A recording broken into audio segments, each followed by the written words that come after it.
The story begins on a suffocatingly quiet evening. John Miller, a weathered farmer with a past as fragmented as the soil he works, walks the edge of his wheat field. The sun hangs low, its amber light bleeding through a sky smeared with ominous streaks of red. He pauses, gripping the handle of his rusted flashlight, a habit born of decades spent in fields haunted by whispered family lore.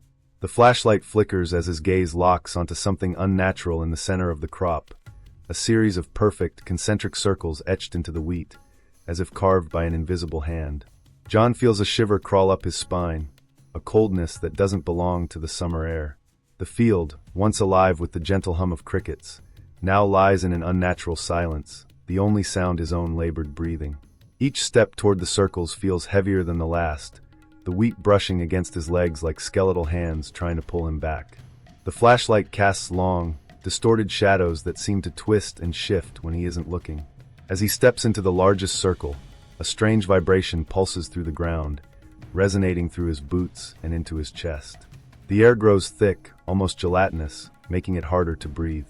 He crouches, brushing his hand over the flattened wheat. It's warm to the touch, unnervingly so, as though something had scorched the earth from within. Suddenly, a low, guttural hum fills the air. It's faint at first but rises steadily, drowning out the sound of his pounding heart. John's flashlight sputters and dies, plunging him into darkness. He freezes, his ears straining against the oppressive quiet. Then it begins, a sound like static, but layered with something deeper, a distorted, almost intelligible voice that seems to come from everywhere and nowhere. His instincts scream at him to leave, but his legs refuse to move, as if the ground beneath him has come alive and is holding him in place. His eyes adjust, catching glimpses of faint, bluish lights flickering at the edges of the circle, moving in deliberate patterns, like fireflies orchestrating a sinister dance. One light grows brighter, breaking free from the others and hovering closer. It pulsates with an unnatural rhythm, casting an eerie glow that makes the shadows around him ripple and writhe like living things. John reaches for his phone, desperate for light or a connection to the outside world, but the screen is a mass of static. A chill runs through him as he notices something in the static, a fleeting image of a face, pale and distorted, staring back at him. He drops the phone, its faint glow disappearing into the wheat. Then the hum stops. A deafening silence follows, heavier than the darkest storm clouds. It presses down on him, making his ears ring. Slowly, the wheat begins to sway, though there's no wind. From the corner of his eye, he catches movement, a tall, angular shadow just beyond the circle, watching him. When he turns, it's gone, leaving behind only the faint scent of burning metal. John stumbles backward, his breath shallow and rapid. As he retreats, the circles seem to glow faintly under the moonlight, their edges pulsating as if alive. He doesn't dare look back as he flees toward the farmhouse, but he knows, deep in his gut, that something has followed him. The hum returns, faint but persistent, vibrating through his bones even after he slams the door shut behind him. In the dim light of his kitchen, John feels the weight of the silence settle over him once more. He peers out the window, his trembling hand parting the curtain. The circles remain, bathed in moonlight, but now they seem to pulse, faint blue lights rising like will-o'-the-wisps. He backs away, his reflection in the glass twisting unnaturally, as if the house itself is no longer a sanctuary. Back inside the farmhouse, John's heart refuses to settle, each beat reverberating in his ears like a distant drum. The old house creaks with every shift of the wind, yet tonight the sounds feel deliberate, like the place is breathing. His eyes fall on the mantel above the fireplace, where a weathered photograph sits, its edges curling with age. The image shows his mother, holding him as a child, both standing in the very field now marred by the ominous circles. Her face holds a strange sadness, as though she knew a secret too heavy to share. Memories stir in John's mind, fragments long buried beneath the weight of years. He recalls faint whispers, sleepless nights, and the peculiar fear his mother had of the fields after dark. She would bolt the windows and sit in her rocking chair, clutching a faded leather journal, her lips moving in silent prayer. John had always dismissed it as paranoia, until now. Driven by a gnawing sense of unease, he climbs the narrow staircase to the attic. The wooden boards creak beneath his boots, the sound amplified by the oppressive silence. The attic smells of dust and forgotten things, and moonlight seeps through a small, cracked window, casting faint, shifting patterns on the cluttered space. John rummages through old boxes, his hands trembling as he uncovers relics of his childhood. A stuffed bear missing an eye, a rusted toy truck, and finally the journal. The journal's leather cover feels oddly warm, as though it has absorbed years of hidden tension. He hesitates before opening it, the faint hum from the field seeming to grow louder as he lifts the cover. The pages are filled with his mother's delicate handwriting, though many entries are smudged, as if written in haste or trembling hands. The first few pages detail mundane farm life, but the tone shifts abruptly after a certain date. His mother writes of strange lights in the sky and whispers that seem to come from the fields at night. "They're watching," one entry reads. "I can feel them, even in the house. They call my name, but it's not my name. It's something else, something wrong." John's breath catches when he reads an entry describing an incident eerily similar to his own. His mother had ventured into the fields after spotting a strange glow, only to be overwhelmed by a low hum and the sensation of being watched. Her account ends with a cryptic note: "The circles aren't random. They're a door, and they want me to open it." The final entry is the most unsettling. The handwriting becomes jagged, almost illegible, as if written in a state of panic. "I made a mistake," it reads. "They've marked me. The scar isn't just a scar. It's a tether. If you find this, John, leave. Don't look for me. Don't let them in." John's fingers instinctively trace the faint scar on his forearm, one he had always assumed was from a childhood accident. A cold dread washes over him as he recalls his mother's disappearance. It had been a mystery for years, the townsfolk whispering rumors of her abandoning the family, but deep down, John had never believed it. Now, with the journal in his hands, the truth feels far more sinister. A sudden noise breaks his concentration, a sharp, deliberate thud from downstairs. The air grows colder, and he feels an unnatural pressure in his chest, as if the house itself is trying to expel him. Clutching the journal, he descends the staircase cautiously, the wooden steps groaning beneath his weight. As he reaches the bottom, he freezes. The front door is ajar, swinging gently on its hinges despite the stillness of the night. On the floor lies a single stalk of wheat, its edges charred and curling as though burned. The hum from the field seeps into the house, faint but undeniable, and with it comes a whisper, a voice eerily familiar yet warped, calling his name from the darkness outside.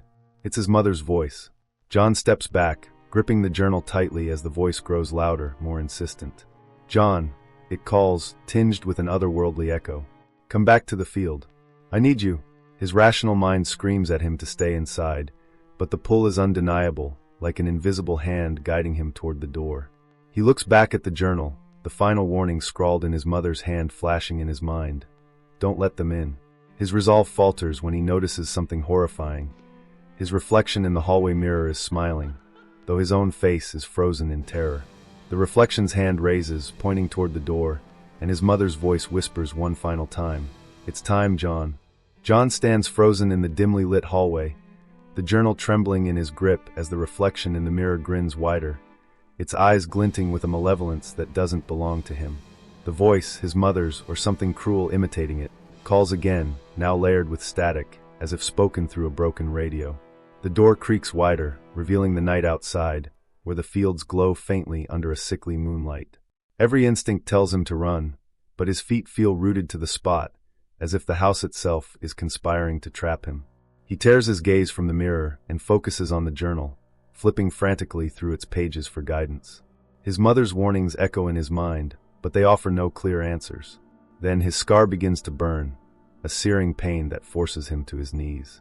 Pulling back his sleeve, he sees the mark glowing faintly, its edges pulsing like veins of molten fire. The pain intensifies, and with it comes a sudden clarity. The scar is connected to the entity outside, a tether as his mother described. Whatever is out there is calling him, using the mark as a beacon. The hum from the field grows louder, vibrating through the walls, rattling the glass in the windows. The air in the house thickens, making it hard to breathe, and the whispering voices multiply, surrounding him, closing in. They aren't just his mother's voice anymore. They're a cacophony of tones, men, women, children, all whispering his name, pleading, accusing, demanding. As he stumbles to his feet, the journal slips from his grasp and falls open on the floor. A gust of wind, impossibly cold, rushes through the room, flipping the pages to one he hadn't seen before. Written in jagged, desperate letters is a single line: "Choose or be taken." Beneath it, two symbols are crudely drawn. The first resembles an open door, radiating jagged lines. The second is a flame, its base coiled with what looks like chains. A sudden knock at the door startles him, sharp and deliberate, shattering the oppressive hum for a brief moment. His heart pounds as he inches closer, every nerve in his body screaming against the action. The knock comes again, louder this time, accompanied by a sound like nails dragging across the wood. "John," the voice calls from the other side, low and insistent. "Open the door."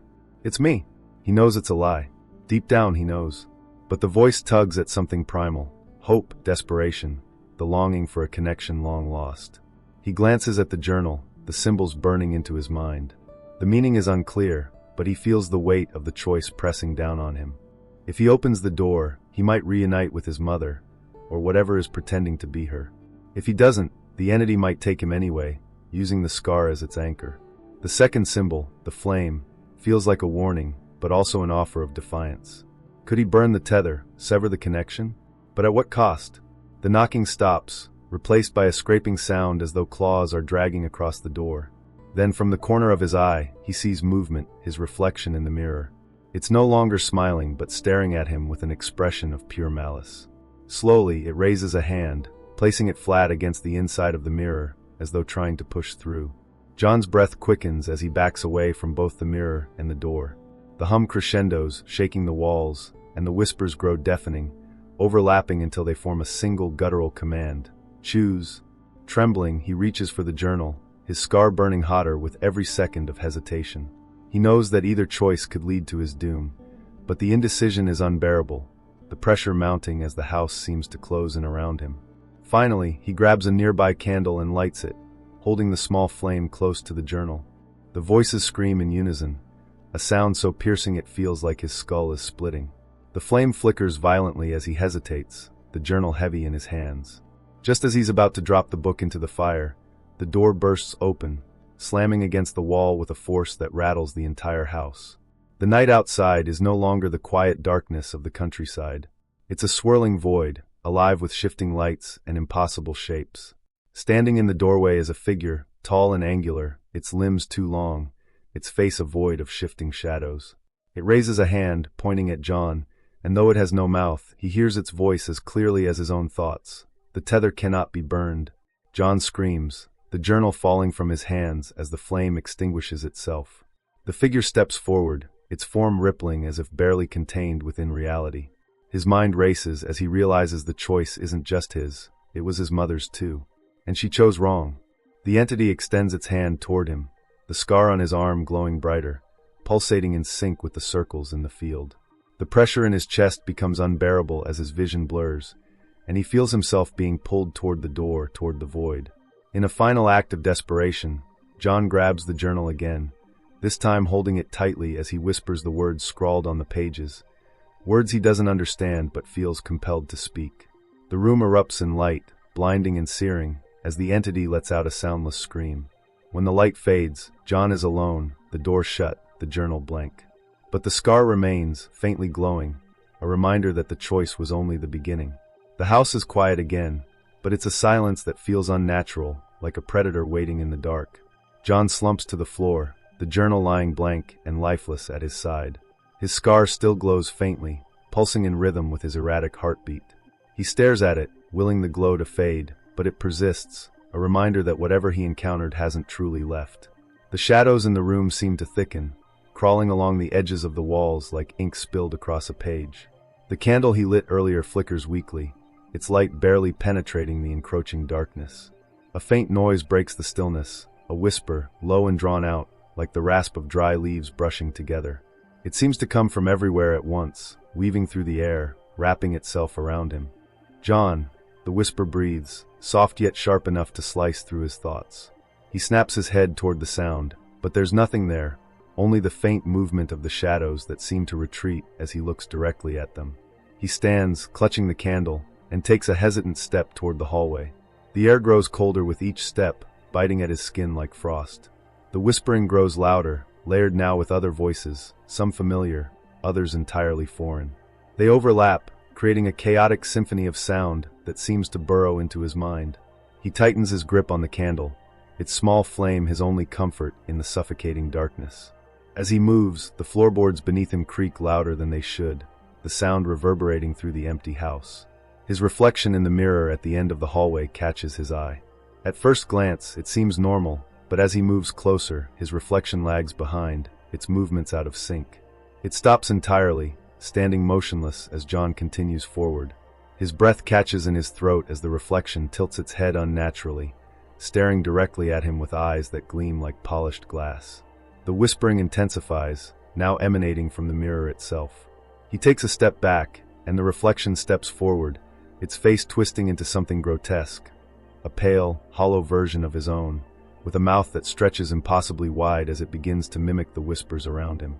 "Leave," it hisses, the single word breaking through the cacophony. John stumbles back, dropping the candle. The flame extinguishes as it hits the ground, plunging the house into complete darkness.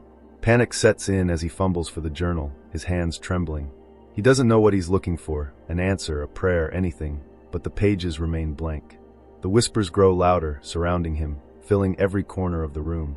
Shapes begin to form in the darkness, faint outlines of figures that seem to materialize from the shadows.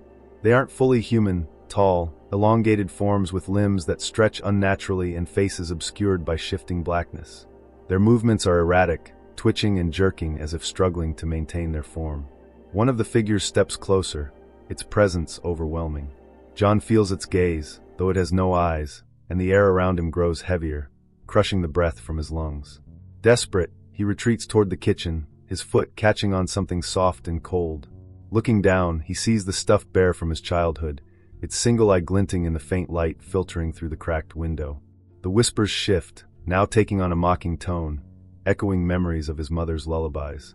The bear's head turns slightly, its fabric mouth opening as it whispers, "John, they never left." The figures in the shadows begin to close in, their outlines growing more defined with each step. John feels a hand, cold and clawed, graze his shoulder, sending a jolt of terror through his body. He spins around, but there's nothing there. The scar on his arm burns hotter now, as if reacting to their presence. Then from the corner of his eye, he sees movement. The shadows are no longer confined to the walls. They slither across the floor, reaching toward him like black tendrils. One wraps around his ankle, cold as death, and begins to pull. He grabs at the furniture, his fingers scraping against the splintered wood, but the tendrils are relentless, dragging him toward the doorway that leads back to the field. As he's pulled closer, the whispers coalesce into a single voice, a deep, resonant tone that vibrates through his very bones. "Open the door, John," it commands. It's time to return. The door, which had been firmly shut, swings open on its own, revealing the field bathed in an unnatural light. The circles glow faintly, their patterns shifting and pulsing as if alive. The voice speaks again, louder this time. "You were marked long before you knew. Step through, and all will be revealed." John fights against the tendrils, his heart pounding as he reaches for the journal. He doesn't know why, but something compels him to hold it, to use it as a shield. The moment his hand touches the worn leather cover, the figures recoil slightly, their forms flickering like a bad signal. The scar on his arm pulses in response, the pain intensifying to an unbearable degree. "Choose," the voice demands, more forceful now. The tendrils loosen their grip momentarily, as if granting him the chance to decide. John stares at the open doorway, at the glowing circles beyond, and then back at the journal in his hands. The whispers quiet, replaced by the sound of his own ragged breathing. But deep within the silence, he hears it again, the faint sound of his mother's voice, calling his name, pleading for him to stay away. It's enough to break through the fog of terror, enough to remind him that whatever waits beyond the door isn't salvation. It's a trap. Summoning every ounce of strength, John slams the journal shut, the sound echoing through the house like a thunderclap. The figures dissolve into the shadows, and the door slams shut with a force that rattles the walls. The whispers fade, leaving only the sound of John's heartbeat pounding in his ears. He collapses to the floor, his body trembling as the room falls silent once more. But he knows this isn't over. The scar still burns, and the field outside still hums faintly, a promise that the darkness isn't done with him yet. John's body aches as he forces himself upright from the cold floor. His scar still throbs, the glow now faint but insistent, like a predator waiting to strike again. He grips the journal tightly, though its pages remain blank, offering no guidance. The house feels heavier now, as though the very walls are watching, and the once familiar surroundings seem alien, warped by an unseen force. He stumbles into the living room, seeking refuge in the faint light filtering through the window. But the light outside is wrong, too pale, too cold, casting long shadows that twist and stretch unnaturally across the walls. He can feel them moving even when he isn't looking, their presence a constant reminder that he is not alone. Then it starts, the whispers again, faint but growing louder, not in the air but inside his head. The voices are sharper now, clearer, each one distinct yet merging into a terrible chorus. They call his name, taunting and coaxing, their words laced with promises and threats. One voice, soft and almost gentle, speaks above the others. "You can end it, John. Just open the door." John shakes his head violently, clutching his ears, but the voices persist, growing stronger. His vision blurs, and the room around him seems to pulse with the rhythm of his scar. The furniture shifts subtly, its edges blurring, as though the house itself is dissolving into something unreal. He closes his eyes, hoping to ground himself, but the darkness behind his lids is worse. In the blackness, he sees flashes, visions of his past, twisted and wrong. He sees his mother standing in the field, her face turned away, her body rigid. She calls his name, her voice trembling with fear, but when she turns, her eyes are empty voids, and her mouth stretches wide in a silent scream. The vision shifts. He sees himself as a boy, running through the fields, laughing, but the laughter turns to cries as a shadow looms over him. Something is chasing him, something he cannot see, and just as it reaches him, the vision snaps back to the present. John gasps for air, his heart pounding as he realizes the whispers have stopped. But the silence is worse. It presses against him, suffocating, as though the house is holding its breath. The shadows on the walls grow darker, pooling together until they take on shapes. Humanoid but wrong, their limbs too long, their movements jittery and unnatural. One of the figures steps forward, its form shifting as though it can't decide what it should be. It speaks, but not with words. The voice resonates directly in John's mind, a deep, guttural tone that makes his skull ache. "You cannot fight us, John. You are marked. You are ours." The figure raises a hand, and John's scar burns hotter than ever, the pain searing through his arm and into his chest. He falls to his knees, clutching the journal, which now feels impossibly heavy. He hears a sound, a faint melody, familiar yet haunting. It's the lullaby his mother used to hum, but it's distorted, warped, as if played backward. The melody wraps around him, pulling him deeper into his memories. He sees his mother again, sitting by the window with the journal in her lap, her face lined with worry. She looks at him, her eyes filled with both love and fear, and speaks, "Don't trust them, John. Fear is their weapon. They'll make you see what isn't there." The vision fades, and John is left trembling, the journal still clutched in his hands. The figure looms closer, its form solidifying into something almost human. Its face is blank, smooth like polished stone, but its presence radiates malice. The whispers return, but now they speak directly to John's deepest fears. They remind him of the nights he spent as a boy, terrified of the dark corners of the farmhouse, convinced that something was watching. They taunt him with memories of his mother's disappearance, suggesting that it was his fault, that he could have saved her if only he had been braver. "You are weak," the voices hiss. "You are nothing without us. Let us guide you. Let us show you the truth." John feels the pull of their words, the seductive promise of relief from his torment. For a moment, he considers it, opening the door, surrendering to the force that has haunted his family for decades. But then he remembers his mother's warning, the words scrawled in her journal. Fear is their weapon. Summoning every ounce of courage, he shouts into the darkness, his voice cracking but defiant. "You won't have me. I'm not afraid of you." The shadows recoil, the figures twisting and writhing as though struck by an invisible force. The lullaby fades, replaced by a low, guttural growl that reverberates through the house. The figure with the blank face steps back, its form dissolving into smoke, and the whispers grow quieter, though they do not disappear entirely. The scar on John's arm stops glowing, and the oppressive weight in the air lifts slightly. But he knows this is only a temporary victory. The fear still lingers, just beneath the surface, waiting for the right moment to strike again. He looks down at the journal, now cold and silent in his hands, and realizes that the fight is far from over. Whatever is out there, it isn't done with him. And deep down, he knows that the worst is yet to come. The farmhouse feels alive, pulsating with an unnatural energy that seems to emanate from the walls themselves. Every creak of the wooden floorboards, every whisper of the wind through the cracks in the windows feels deliberate, as though the house is breathing in unison with John's own panicked gasps. He clutches the journal to his chest, its blank pages an infuriating void that refuses to give him the answers he desperately needs. The scar on his arm pulses again, sending a sharp jolt of pain through his body. This time, the sensation is different, more urgent, more invasive, as though something is clawing its way through his veins. He stumbles into the kitchen, gripping the edge of the counter for support as the air around him grows heavier, saturated with the hum that has haunted him since he first saw the circles in the field. Then it begins. Shadows, darker than the deepest night, crawl from the corners of the room, stretching and twisting as they converge. They writhe like living smoke, their forms shifting into grotesque shapes that are almost human but far too distorted to be real. From within the mass of shadows, a figure emerges, tall, skeletal, and impossibly angular. Its face is a void, smooth and featureless except for two glowing slits where eyes should be. John feels his knees buckle under the weight of its gaze. The air grows colder, and his breath fogs as the figure steps closer, each movement jerky and deliberate, like a marionette controlled by invisible strings.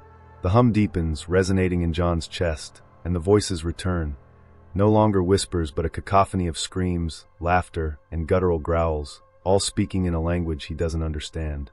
The figure raises an impossibly long arm, its bony fingers pointing directly at him. Though it has no mouth, John hears its voice clearly in his mind, a deep, resonant tone that shakes him to his core. You cannot escape. The mark binds you. You were chosen. John stumbles back, shaking his head. Chosen for what? He shouts, his voice trembling with a mix of fear and defiance. The figure doesn't answer, but the shadows around it writhe more violently, the darkness growing thicker. Images flash in John's mind, terrifying, fragmented visions of people he doesn't recognize, all marked with the same scar, all trapped in a cycle of torment. He sees them wandering through endless fields, screaming silently as the shadows consume them one by one. He looks down at his own scar, now glowing brighter than ever, its searing heat unbearable. He feels the pull again, a force dragging him toward the door as the figure steps closer. The journal in his hands grows heavier, and he opens it instinctively, hoping for some kind of revelation. The blank pages begin to fill, words scrawling themselves in his mother's handwriting. The door is not a door. It is a mirror. To confront it is to confront yourself. Only the truth will set you free. John's mind reels. A mirror? The words make no sense, yet something deep within him stirs, a buried memory clawing its way to the surface. He remembers the nights his mother spent staring into the mirror at the end of the hallway, her whispers growing frantic as though arguing with someone, or something, that wasn't there. The figure steps closer, its presence suffocating. Look, it commands, pointing toward the mirror that now reflects not the hallway but the glowing circles in the field. John turns reluctantly, his heart pounding as he sees his own reflection standing within the circles, staring back at him. But the reflection isn't him, not entirely. Its face is twisted, eyes hollow, its expression a grotesque parody of fear and despair. It raises its arm, mirroring John's scar, but the mark is different. Its glow is darker, pulsing like a black hole consuming all light around it. You are the door, the figure's voice booms, shaking the walls. The mirror reveals the truth. Accept it, or be consumed. John feels the weight of the choice bearing down on him. The reflection in the mirror steps closer, its movements jerky and unnatural, its hollow eyes fixed on him. The journal's pages begin to glow, the words shifting and rearranging themselves. The truth will hurt, but the lie will destroy. Summoning every ounce of courage, John steps toward the mirror. The air grows colder with each step, the hum now deafening. He places a trembling hand on the glass, and the surface ripples like water, pulling him in. Darkness engulfs him, and for a moment there is nothing, no sound, no light, only the oppressive weight of the void. Then the whispers return, but this time they come from within him, echoing his own thoughts, his own fears. He sees flashes of his past, the arguments with his mother, his decision to leave the farm, his guilt over her disappearance. The reflection appears before him, now fully formed and speaking with his voice. You let her go. You let them take her. No! John screams, but the reflection's words cut deep. It steps closer, its twisted face inches from his own. You knew even then. You felt the mark, but you ignored it. You chose to forget. The realization hits him like a blow. He had felt it, the hum, the pull, even as a child. He had seen the shadows, but had convinced himself they were nightmares. His mother had tried to protect him, but he had left her alone to face the darkness. Tears stream down his face as the reflection reaches out, its hand merging with his own. The pain is unbearable, as though the scar is being carved into his very soul. But with the pain comes clarity. He sees his mother's face, not twisted in fear but smiling, her voice echoing in his mind.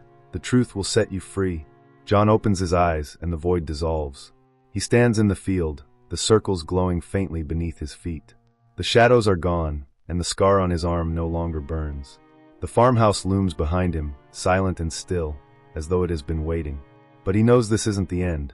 The truth has set him free, but it has also revealed the depth of the darkness he faces. The mark remains, and with it, the promise of a greater battle yet to come. John stands in the middle of the field, his body trembling from the encounter with his reflection. The circles beneath his feet pulse faintly, their glow synchronized with the throbbing of his scar. The air feels heavier here, charged with an oppressive energy that prickles at his skin. Above him, the sky is unnaturally dark, the stars barely visible as if swallowed by the void. The hum that has haunted him all night grows louder, a deep, resonant vibration that shakes the ground beneath him. From the corner of his eye, he sees movement, a ripple in the air, subtle at first but quickly intensifying. The shadows that had been contained within the farmhouse now spill into the field, twisting and writhing like smoke caught in an unseen wind. They coalesce into a towering figure, taller and more defined than before, its form still shifting, but now bearing a grotesque semblance of humanity. Its arms are unnaturally long, its fingers ending in razor-sharp points, and its face remains featureless save for two glowing voids where eyes should be. The figure speaks, its voice a thunderous growl that reverberates inside John's skull. You have seen the truth, but you are not free. The mark binds you still. There is no escape. John clutches the journal tightly, though its pages remain blank once more. What do you want from me? He yells, his voice trembling with a mix of fear and defiance. The figure steps closer, the ground beneath it withering as though its mere presence corrupts the earth. You are the key, it says, its tone almost mocking. The door is open, but it requires a sacrifice. Your blood, your soul. It is the price for what lies beyond. John's scar burns intensely, the pain searing through his arm and spreading across his body. He falls to his knees, gasping for air as the hum crescendos. Images flood his mind, visions of an endless void, filled with shifting shapes and glowing orbs, a place beyond comprehension. He sees his mother, trapped in the same field, her face contorted in anguish as the shadows closed in around her. No, he mutters, shaking his head. I won't let you take me. The figure lets out a deep, guttural laugh, its body convulsing with the sound. You think you have a choice? The mark is not a gift, it is a claim. You are already ours. Summoning every ounce of strength, John pushes himself to his feet. The journal in his hands feels heavier, as though resisting his grip, but he holds it close. The figure stretches out a hand, and the glow of the circles intensifies, the patterns shifting and twisting like a living organism. The ground beneath him begins to crack, faint tendrils of light seeping through the fissures. John realizes with dawning horror that the figure isn't lying. The mark isn't just a tether, it's a seal, and the entity is using him to break it. The glowing patterns in the field are more than symbols, they're a portal, and it's opening. No, he says again, this time with more conviction. He flips open the journal, desperate for anything that could stop what's happening. As if responding to his determination, words begin to appear on the pages, scrawled in his mother's handwriting. The mark is their strength, but also their weakness. Sever the tether, and the door will close. John's eyes dart to his arm, where the scar glows brighter than ever, pulsing with the same rhythm as the circles. He understands what he must do, but the realization fills him with dread. To sever the tether, he will have to destroy the part of himself that has been claimed, the mark, and perhaps more. The figure senses his hesitation and steps closer, its form towering over him. You cannot destroy what you are, it hisses. The mark is eternal. John grits his teeth, gripping the journal tightly. Maybe I can't destroy it, he says, his voice steady despite the fear coursing through him. But I can fight it. He reaches into his pocket and pulls out the lighter he always carries, a relic from his father. Flicking it open, he ignites the small flame and holds it over his arm. The heat is immediate, the pain excruciating, but he doesn't flinch. The figure roars, its voice a deafening howl that shakes the very fabric of reality. The glow of the scar intensifies, and the hum rises to a deafening pitch as John presses the flame against his skin. The pain is unbearable, but he forces himself to endure it, his scream merging with the entities as the scar begins to burn away.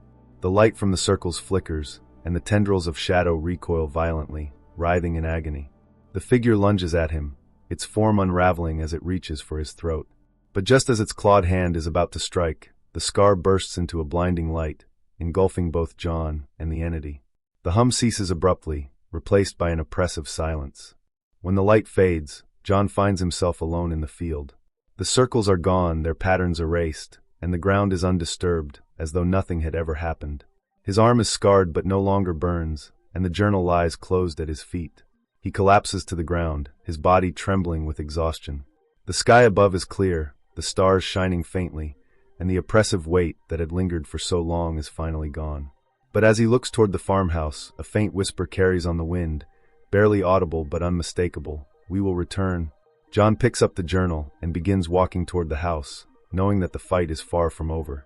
He has won this battle, but the war with the darkness is only beginning. The farmhouse stands eerily still as John approaches it, the moonlight casting sharp shadows that seem to claw at the edges of his vision.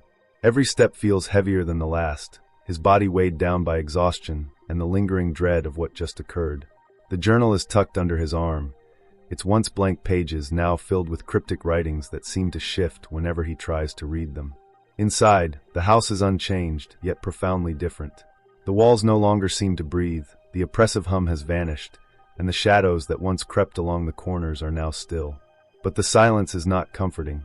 It feels alive, a palpable void that presses against John's thoughts, reminding him that the darkness hasn't truly left.